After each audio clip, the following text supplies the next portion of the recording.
Hello बच्चों, good afternoon. देखिए, हमने पिछले पीरियड में रोलेस थ्योरम के बारे में पढ़ा था। एक बार फिर से हम इसका रिवीजन करेंगे। रोलेस थ्योरम, ये जो थ्योरम है, इसमें हमारे पास यदि कोई फंक्शन है तो उस फंक्शन को हम रियल फंक्शन कहेंगे। रियल फंक्शन कैसे होगा कि वो फंक्शन जिन ए और बी नंबर्स के लिए होगा वो रियल नंबर होंगे। तो उसको हम इस तरह से लिख सकते हैं, F such that A B tends to R where R is real number. तो हमारा ये रोलेस थ्योरम इस प्रकार हो जाएगी कि एफ ऑफ एक्स यदि कोई रियल नंबर फंक्शन है तब एफ ऑफ एक्स को कंटिन्यूस होना चाहिए on A B, F of X को डिफरेंशिएबल होना चाहिए on A B. A B वो एक बाउंडेड फंक्शन होता है, उस बाउंडेड फंक्शन में ए और बी उसकी एक तरह से लिमिट हो जाती है। और तीसरी चीज, इसमें 3 पॉइंट होते हैं, पहला कंटिन्यूस हो, दूसरा डिफरेंशिएबल हो और तीसरा एफ ऑफ ए इक्वल हो एफ ऑफ बी के। यदि ये दोनों इक्वल हैं और ये तीनों चीजें ये फुलफिल हो रही हैं और ए और बी की कंडीशन ये हो कि A is always less than B, यहाँ पे एक्स कोई नंबर हो सकता है लेकिन ए हमेशा बी से छोटा हो, तब हम जो फंक्शन है उसको, यदि वो डिफरेंशिएबल है तो उसको डिफरेंशिएट करते हैं। डिफरेंशिएट करने पर हमारे पास जो फंक्शन आता है वो एफ डैश एक्स होता है। उस एफ डैश एक्स में हम कोई पॉइंट सी देखते हैं, तो कोई पॉइंट सी जो होगा वो ए और बी के बीच की संख्या होगी, ए और बी के बीच की संख्या है। और तब हम एक्स को रिप्लेस करते हैं सी से और संख्या लेते हैं एफ डैश सी। और ये एफ डैश सी जब 0 के बराबर होगा तब हमें सी की वैल्यू मिलती है। तो इसको जो जैसा थ्योरम है, थ्योरम के अकॉर्डिंग हम क्वेश्चन करेंगे तो हमारा क्वेश्चन अपने आप सॉल्व होता जाता है कि हम देखेंगे कि पहले फंक्शन हमारा कंटिन्यूस हो, दूसरा डिफरेंशिएबल हो, तीसरा हम एफ ऑफ ए निकालेंगे और एफ ऑफ बी, मतलब हम एफ ऑफ एक्स में ए और बी की वैल्यू पुट कर देंगे तो हमको एफ ऑफ ए मिलेगा, एफ ऑफ बी मिलेगा। ये दोनों इक्वल होना चाहिए रोलेस थ्योरम में। ये दोनों यदि इक्वल हैं तब फिर हम एफ डैश एक्स जो है उसको एक्स को सी से रिप्लेस कर देंगे और एफ डैश सी फाइंड करेंगे। और एफ डैश सी को हमेशा 0 के इक्वल रखना है, तो यहाँ से हमको सी की वैल्यू मिल जाती है और यही इस थ्योरम को वेरीफाई करता है। अब मैंने आपको इसको हल करने के लिए एक सॉल्व्ड एग्जाम्पल लिया था, इसको प्रूव करके दिखाया था कि यदि हमारे पास कोई फंक्शन ये है एक्स स्क्वायर प्लस 2, एक छोटा सा लिया था ताकि आप जल्दी से समझ पाए इसको। एक्स स्क्वायर प्लस 2, यहाँ पे एक्स स्क्वायर प्लस 2 कंटिन्यूस है या नहीं ये देखना है। तो ये देखने के लिए मैंने आपको पॉइंट्स बतलाए थे कि कोई भी फंक्शन यदि कंटिन्यूस है तो उसकी ये सारी शर्तें हम कंटिन्यूटी वाले पोर्शन में पढ़ चुके हैं। इसको एक बार फिर से हम रिवाइज कर रहे हैं। कंटिन्यूटी वाले पोर्शन में हमने देखा था कि एफ ऑफ एक्स जो है वो कंटिन्यूस होता है कहाँ पर, जबकि वो कोई पॉलिनोमियल हो। तो कोई भी पॉलिनोमियल्स जो होता है फंक्शन वो हमेशा कंटिन्यूस होता है एक्स की किसी भी वैल्यू के लिए। दूसरा हमने देखा था साइन एक्स, कॉस एक्स या e to the power X का फंक्शन होता है वो भी कंटिन्यूस होता है। लॉग एक्स का फंक्शन होता है वो भी कंटिन्यूस होता है। लेकिन tan x का फंक्शन जो होता है वो कंटिन्यूस नहीं होता है, क्योंकि हमने देखा है कि tan x का जब हम ट्रिग्नोमेट्री में ग्राफ बनाते हैं तो sin x का और cos x का ग्राफ तो इस तरह से कर्व बनता है जो कि कंटिन्यूशन में आता है, लेकिन tan x का ग्राफ जो होता है इस तरह से जाता है, उसमें ब्रेक आते हैं बीच बीच में tan x के ग्राफ में। इसलिए tan x का फंक्शन जो होता है वो कंटिन्यूस नहीं होता है। और इस चीज को आप समझ सकते हैं कि x की कुछ भी वैल्यू पुट करने पर हमें यदि कोई ग्राफ कंटिन्यूशन में मिलता है, जैसे साइन और कॉस का ग्राफ आप समझते हैं, टेन का ग्राफ समझते हैं, ऐसा इनमें से कोई भी नंबर का ग्राफ, जिन जिन चीजों के ग्राफ कंटिन्यूशन में मिलते हैं वो सारे फंक्शन कंटिन्यूस होते हैं। फिर यदि मॉड के अंदर x है जबकि x 0 नहीं है तो ये डिफरेंशिएबल नहीं होता है। मतलब हमको दो चीजें बताना है इसमें कि कंटिन्यूस फंक्शन भी हो, डिफरेंशिएबल भी हो। तो डिफरेंशिएबल कौन कौन से फंक्शन नहीं होते हैं, एक तो हम देख सकते हैं डिफरेंशिएट करके। तो यदि मॉड के अंदर है तो आपका फंक्शन डिफरेंशिएबल नहीं होगा। फिर f और g यदि हमारे पास में दो फंक्शन है तो हमने इनको कंबाइन करके एक नया फंक्शन तैयार करना, जिसको हम लोगों ने सीखा था f ऑपरेशन g से। तो f और g यदि कंटिन्यूस फंक्शन है दोनों साथ में, वो डिफरेंशिएबल भी हैं, f और g डिफरेंशिएबल और कंटिन्यूस फंक्शन है, तब उनके ऑपरेशन प्लस माइनस मल्टीप्लिकेशन या डिवाइड कोई भी फंक्शन हो, इन दोनों के लिए f और g के लिए अब इनको हल करने पर आने वाले नए फंक्शन भी कंटिन्यूस होंगे। मतलब f plus G, f minus G, f into G, f divided by G, जो नया फंक्शन आएगा इनका जो रिजल्ट आएगा वो भी हमारे पास में कंटिन्यूस और डिफरेंशिएबल होगा। ये सारी चीजें मैं आपको एक्सप्लेन कर चुकी हूं, इसको अपन ने रिवाइज किया है अभी। ये एग्जाम्पल भी मैंने आपको बतला दिया था, उसको हमने रोलेस थ्योरम से हल किया। देखिए एक बार फिर से इसको, ये क्वेश्चन था, इसमें हमने कहा था कि पॉलिनोमियल है इसलिए ये कंटिन्यूस है। फिर यहाँ पे हमने इसको ये पहले पॉइंट को प्रूव किया। फिर सेकंड पॉइंट था इसका डिफरेंशिएबल है या नहीं है, तो हमने इसको डिफरेंशिएट किया। y equal x square plus 2 था तो y1 हो जाएगा 2x, मतलब कि ये डिफरेंशिएबल भी है। थर्ड पॉइंट था f ऑफ a और f ऑफ b को निकालना और ये देखना है कि क्या f ऑफ a और f ऑफ b इक्वल है। f ऑफ a निकाला और f ऑफ b निकाला हमने। a की वैल्यू हमको दी थी -2, तो f ऑफ -2 इसकी वैल्यू हल करने पे आई है 6। f ऑफ b दिया था हमको 2, तो f ऑफ b निकाला हमने और ये हमको ये रिजल्ट मिला। अब f ऑफ a और f ऑफ b यदि इक्वल हैं 6 के, तब रोलेस थ्योरम से हम क्या करेंगे, f डैश c निकालेंगे।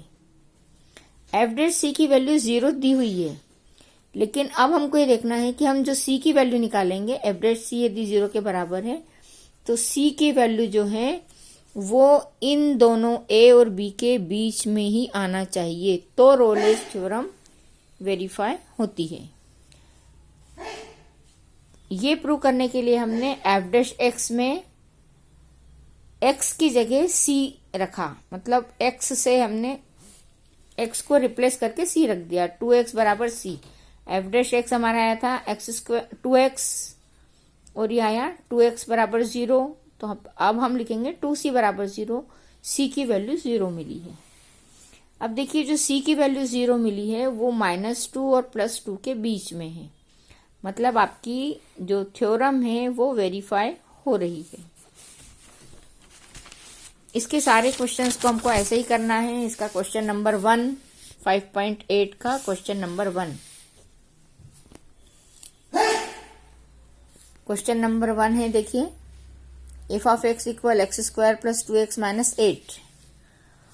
इसको आपको रोलेस थ्योरम से प्रूव करना है।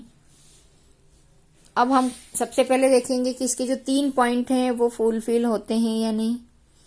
तो हमने क्या किया, f ऑफ x इक्वल ये फंक्शन है, देखा कि क्या ये कंटिन्यूस है।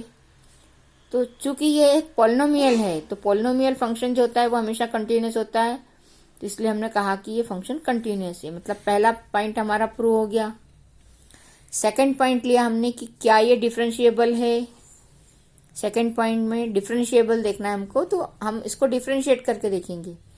फंक्शन हमारा f ऑफ x था, डिफरेंशिएट करने पर f डैश x हो गया। f डैश x इक्वल हो जाएगा इसका डिफरेंशिएशन x स्क्वायर का 2x और 2x का 2, तो ये फंक्शन आपका डिफरेंशिएबल भी है। 2 पॉइंट प्रूव हो गए। थर्ड के लिए हम क्या करेंगे, f ऑफ a और f ऑफ b निकालेंगे। f ऑफ a में a की वैल्यू हमको पुट करना है -4 और b की वैल्यू रखना है 2। तो एफ ऑफ ए एफ -4 का स्क्वायर -4 इंटू 2 -8 और हल करने पे आया है 0। फिर हमने b की जगह रखा है 2, एफ ऑफ 2 निकाला हमने, ये है हमारा एफ ऑफ b। इसको हल करने पे हमको मिलता है रिजल्ट 0। एफ ऑफ ए और एफ ऑफ बी दोनों इक्वल होना चाहिए, तो इन दोनों की वैल्यू रखने पे ये 0 आ रहा है, मतलब थर्ड पॉइंट भी आपका प्रूव हो रहा है। अब रोलेस थ्योरम जो कहती है यदि ये तीनों फुलफिल हैं तो एफ डैश सी बराबर होगा 0 के। हमने एफ डैश एक्स में x को रिप्लेस किया c से, एफ डैश एक्स था 2x + 2 और एफ डैश सी आ जाएगा 2c + 2 और ये बराबर है 0 के। यहां से हमको 2c + 2 बराबर 0 मिला, 2c बराबर -2, c बराबर आ जाएगा -1, तो c की वैल्यू आ रही है -1। अब हम देखेंगे क्या ये c हमारे a और b के बीच में कहीं आता है। तब देखिए नंबर लाइन पे -4, -3, -2, -1, 0, 1 और 2 ये नंबर स्केल है हमारी। यहाँ से यहाँ तक जब हम इसको बनाते हैं तो ये नंबर स्केल में क्या हो जाएगा, ये 0 है, इधर 1 और 2 आ जाएगा और इधर के जो पॉइंट्स रहेंगे यहाँ पे हमारे पास क्या आ जाएगा, -1, -2, -3 और -4। -4 और 2 के बीच में c की वैल्यू आना चाहिए, तो ये आ रही है -1, यहाँ है हमारा, और ये लगभग बीच की वैल्यू होती है।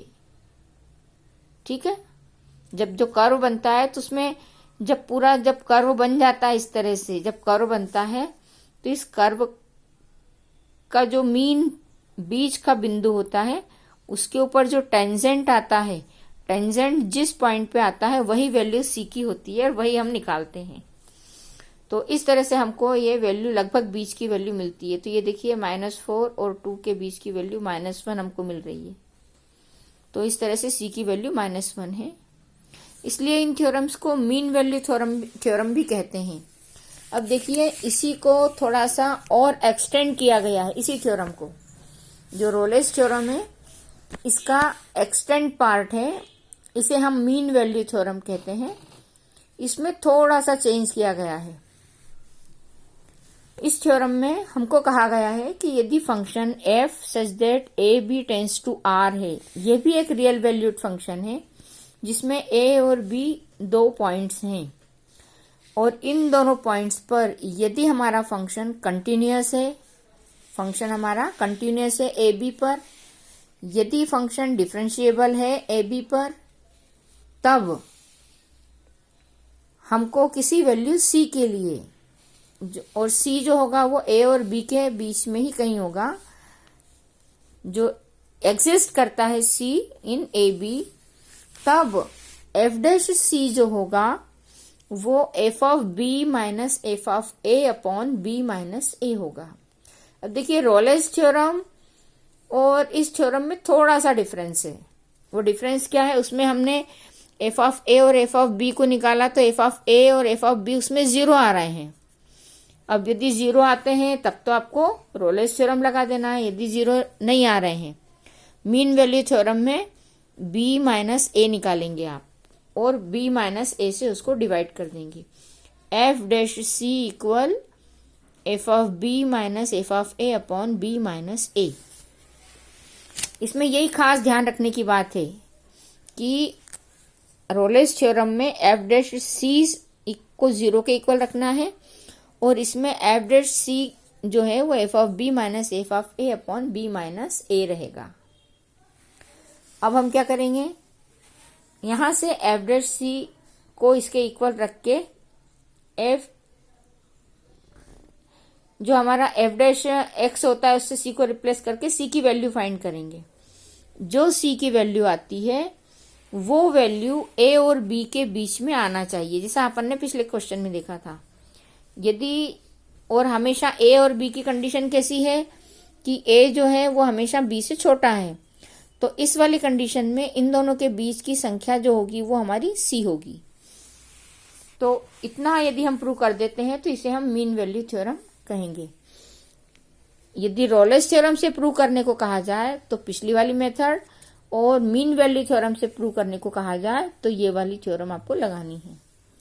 इन दोनों थ्योरम्स में से कोई भी एक थ्योरम एग्जाम में पूछी जाती है। अब एग्जाम्पल के लिए देखिए, एफ ऑफ एक्स बराबर, हमको एक छोटा सा उदाहरण ले रही हूं मैं ताकि आपको जल्दी से ये हो जाए, फिर अपन एक्सरसाइज के क्वेश्चन करेंगे। तो एफ ऑफ एक्स जो फंक्शन दिया है वो एक्स स्क्वायर दिया है, और ए और बी की लिमिट दी है 2 और 4। एकदम छोटा सा क्वेश्चन है उदाहरण के लिए। इसकी सिर्फ आपको स्टेप्स ध्यान रखना है कि हमको कैसे करना है। एफ ऑफ एक्स इक्वल है एक्स स्क्वायर के। हमको 3 पॉइंट बताना है इसमें। पहला कि ए कंटिन्यूस है, दूसरा डिफरेंशिएबल है, और तीसरा एफ डैश सी की वैल्यू। तो पहला हम देखेंगे कि क्या ये फंक्शन कंटिन्यूस है। तो सबसे पहले कंटिन्यूस फंक्शन के लिए हमने कहा कि ये जो फंक्शन है ये कैसा है, पॉलिनोमियल है। पॉलिनोमियल है इसलिए ये फंक्शन जो है कंटिन्यूस है। दूसरा एफ ऑफ एक्स बराबर एक्स स्क्वायर डिफरेंशिएबल है। एक्स वाला फंक्शन है, विथ रिस्पेक्ट टू एक्स इसको हम डिफरेंशिएट कर सकते हैं। तो इसका हमने डेरिवेटिव निकाल लिया, F dash x equal 2x। अब ये डिफरेंशिएबल है इसी ए और बी की वैल्यू के लिए। अब हम एफ ऑफ ए और एफ ऑफ बी निकालेंगे। तो एफ ऑफ ए बराबर हमारे पास है 2, तो एफ ऑफ 2 निकाला, एफ ऑफ 2 की वैल्यू आ रही है 4। फिर एफ ऑफ बी निकाला, तो एफ ऑफ बी की वैल्यू हमारे पास आ रही है 16। अब हम F dash C equal F of B minus F of A upon B minus A, इसमें वैल्यू रखेंगे। तो हो जाएगा 16 minus 4 upon 4 minus 2, 12 upon 2 equal 6। F dash C equal आया है 6। मीन वैल्यू थ्योरम में हमको यही कहा गया है, इसका स्टेटमेंट जो है मीन वैल्यू थ्योरम का, कि एफ डैश सी जो है वो बिलोंग करना चाहिए 2 और 4 को। मतलब 2 और 4 के बीच में सी की वैल्यू आना चाहिए। तो हमने एफ डैश सी इक्वल 6 यहाँ पे निकाला था। एफ डैश सी इक्वल 6 ये रहा। इसको हम एफ डैश एक्स जो निकाला था, इस एक्स को रिप्लेस किया हमने सी से और इसके इक्वल रख दिया। यहाँ पे हमारे पास 2x बराबर 6 था, लेकिन यहाँ हम उसको 2c बराबर 6 लिखेंगे। मतलब हम क्या कर रहे हैं, एफ डैश एक्स बराबर है एफ डैश सी के, तो c से x को रिप्लेस कर दिया। जहां जहां x है वहां पे हम c रख देंगे। तो 2c बराबर 6, तो c की वैल्यू मिलेगी हमको 3। c की जो वैल्यू है वो a और b की जो वैल्यू है उसके बीच में आना चाहिए। तो 2 और 4 के बीच में 3 आ रहा है। C बिलोंग्स 2 और 4। मतलब हमारा एफ डैश सी बराबर 6 जो है वो सही है, और हमारी जो मीन वैल्यू थ्योरम है वो इससे प्रूव होती है कि हमारे जो सारे पॉइंट्स दिए गए थे वो सारे सही हैं।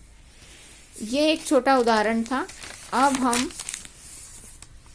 एक्सरसाइज हमारी अभी जो चल रही है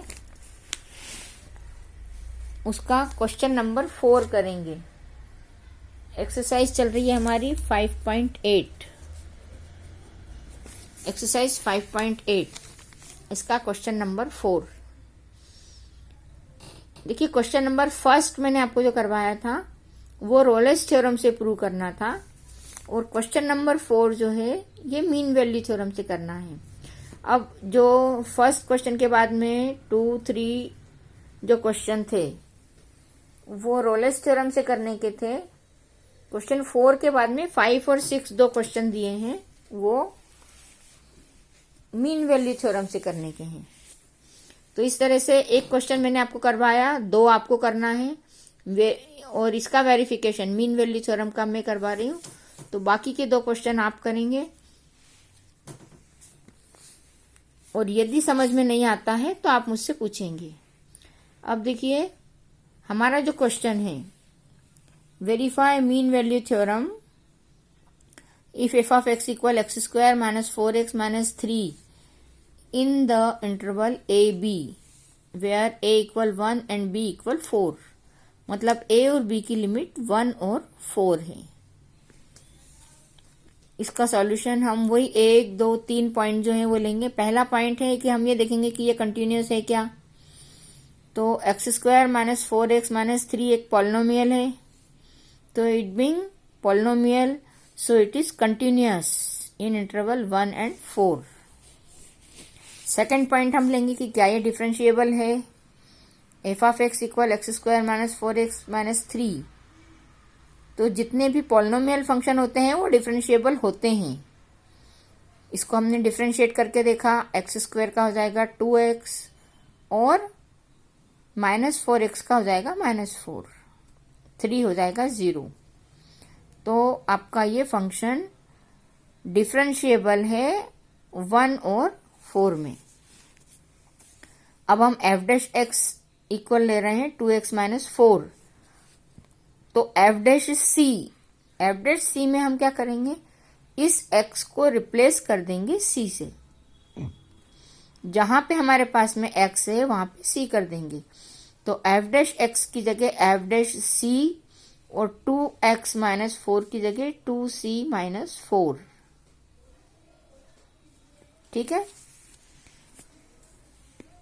ये एफ डैश सी हमने निकाल के रखा है। इसकी हम कंपेयर करेंगे इसको, जब हम इस वाले फॉर्मूले से एफ डैश सी निकालेंगे तो इसको और इसको कंपेयर करेंगे। तो चाहे तो हम इसको एक नंबर दे सकते हैं कि ये इक्वेशन ए है, और यहां से हमको जो रिजल्ट मिलेगा वो बी होगा, और ए और बी दोनों बराबर होंगे। फिर अब देखिए, एफ ऑफ एक्स बराबर ये फंक्शन है, तो एफ ऑफ 1 और एफ ऑफ 4 निकाल रहे हैं हम। एफ ऑफ 1 और एफ ऑफ 4 क्या है, एफ ऑफ 1 है हमारा एफ ऑफ ए और एफ ऑफ 4 है एफ ऑफ बी। ए और बी की वैल्यू फाइंड की हमने, तो ये इस फंक्शन में x की जगह बन रखा 1 square minus 4 into 1 minus 3, 1 minus 4 minus 3, तो हमको रिजल्ट मिला -6। इसी पॉलिनोमियल में हमने x की जगह 4 रखा, 4 square minus 4 into 4 minus 3, 4 square हो जाएगा 16, 4 इंटू 4 हो जाएगा 16 माइनस 3, तो इसका रिजल्ट मिलेगा -3। अब by mean value theorem F dash C equal है F of B minus F of A upon B minus A. यहां पे हम बी और ए की जो वैल्यू निकाली है वो रख देंगे, -3 माइनस 6, इनको ब्रैकेट में ही लिखेंगे ताकि हमारी साइन की कोई गलती ना हो। तो -3 माइनस 6 अपॉन 4 माइनस 1, ये माइनस माइनस प्लस हो जाएगा, इसको हल करने पे 3 मिलेगा, इन दोनों को हल करने पे भी 3 मिलेगा, तो हमको मिल रहा है 1। हमने इनको नाम दिया था ए और बी। अब हम क्या करेंगे, ए और बी की कंपेयर करेंगे। ए और बी को बराबर रखा, ए और बी की जब कंपेयर करेंगे तो एफ डैश सी बराबर ये है 1 के, और यहाँ पे हमारे पास में एफ डैश सी बराबर 1 आया है। 2c को इधर रखेंगे और 4 को इधर ले जाएंगे, तो हो जाएगा 1 + 4 5। 2c इक्वल 5, तो c इक्वल आ जाता है 5/2। 5/2 बिलोंग करता है 1 और 4 को, मतलब 5/2 जो वैल्यू है c की वो 1 और 4 के बीच में आएगी। जैसा कि मैंने आपको नंबर लाइन से बताया था, नंबर लाइन पे यदि हम 1 और 4 को लेते हैं तो 1 और 4 के बीच की संख्या है 5/2, मतलब हमारा एफ डैश सी जो है वो 1 है, सी की वैल्यू ये है, और मीन वैल्यू थ्योरम हमारी जो है वो वेरीफाई होती है, क्योंकि सारे पॉइंट्स थ्योरम के अकॉर्डिंग हमने प्रूव किए हैं और ये सब सही हैं। तो इस तरह से हमारी मीन वैल्यू थ्योरम होती है। अब देखिए क्वेश्चन नंबर 5 और क्वेश्चन नंबर 6 करने की आप कोशिश कीजिए। इन 2 एग्जाम्पल मैंने आपको समझा दिए, इनको देख के, और जैसे कि मैंने पहले एक एग्जाम्पल और एक 5.8 का क्वेश्चन नंबर 1 करवाया, उन दो को देख के आप क्वेश्चन नंबर 2 और 3 कीजिए। यदि कोई प्रॉब्लम आती है तो आप मुझसे पूछिए, और आपको सवाल करने के बाद कॉपी के फोटो खींचकर भेजना है, ताकि मुझे पता चले कि आप क्वेश्चन कर रहे हैं या आपको कोई डिफिकल्टी आ रही है। तो आप अधूरा क्वेश्चन कॉपी में किया हुआ फोटो खींच के भेजें। मुझे समझ में आ जाएगा कि यहाँ पे आप अटक रहे हैं, तो मैं उसके आगे का क्वेश्चन आपको फिर से करवा दूंगी। लेकिन आपको डेली